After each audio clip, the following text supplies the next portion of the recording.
Dave suggested mildly. Izzy opened her mouth to reply and then closed it again. She couldn't argue with Dave. He was right, and she'd said as much to Stephanie on more than one occasion. She drew a pattern on the window with her finger as her warm breath fogged up the cold glass. She didn't envy her best friend. If you date a married man, you eventually get burned. And she guessed that Stephanie's misery was just beginning. An airport on Christmas Eve. This was not how she'd planned to spend her holiday. Stephanie Burrows grabbed her iPad off the security belt and shoved it into her purse.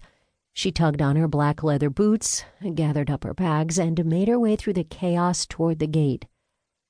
She'd been hoping to spend Christmas Eve in the company and the arms of her lover. About this time, they should have been sitting in front of a crackling fire, sharing a nice bottle of Bordeaux between them, the house smelling of pine-scented candles with Ella Fitzgerald singing Christmas carols low and muted on the stereo. After they'd had a glass or two, they would make love, and then open their Christmas presents and maybe make love again. She had started to build the fantasy a couple of weeks ago. She'd even bought the bottle, a ridiculously expensive 2001 Chateau Léoville Poiferré, and spent ages choosing the right CD and scented candles to help create the mood.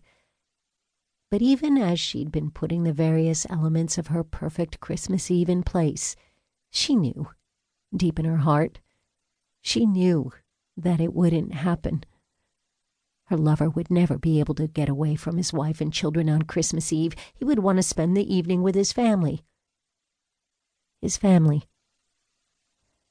And she was not part of that family. Part of his life, certainly, but not part of his family. But she'd accepted that, secure in the knowledge that Robert Walker, her lover of 18 months, had finally agreed to tell his wife that he was going to leave her. He was going to tell her after Christmas, and then he and Stephanie would spend New Year's Eve together. So if she couldn't have her Christmas Eve fantasy, at least she could make a New Year's dream come true, a new start to the new year with a man she loved. Of course, that was before her encounter with Kathy Walker, before Robert's wife had come to Stephanie's door and confronted her about the affair, which left her walking through Logan Airport, purposefully ignoring loving couples who were leaving on their well-planned Christmas vacations, where she was about to head off to see the family she had only recently told that she wasn't planning to visit.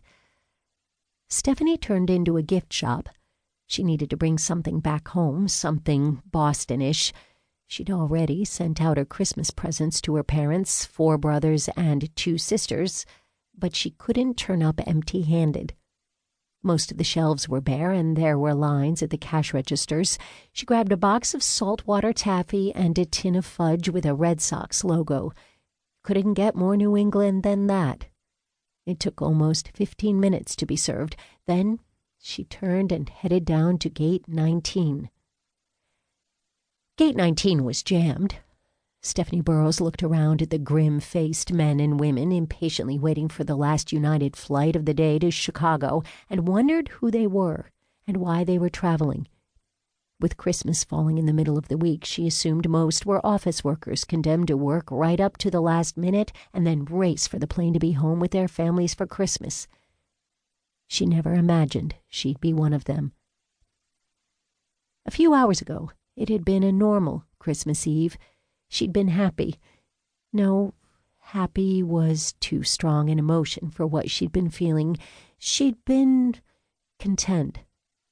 Yesterday, she hadn't been sure how she felt about Robert's telling his wife about their relationship. On the one hand, she knew it had to be done.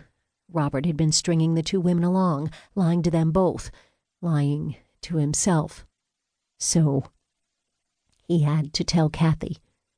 According to him, relations between them had broken down a long time ago, and Stephanie got the impression that the announcement might even come as a relief to the other woman, and Stephanie had felt a great deal of sympathy for the woman who was about to be told that her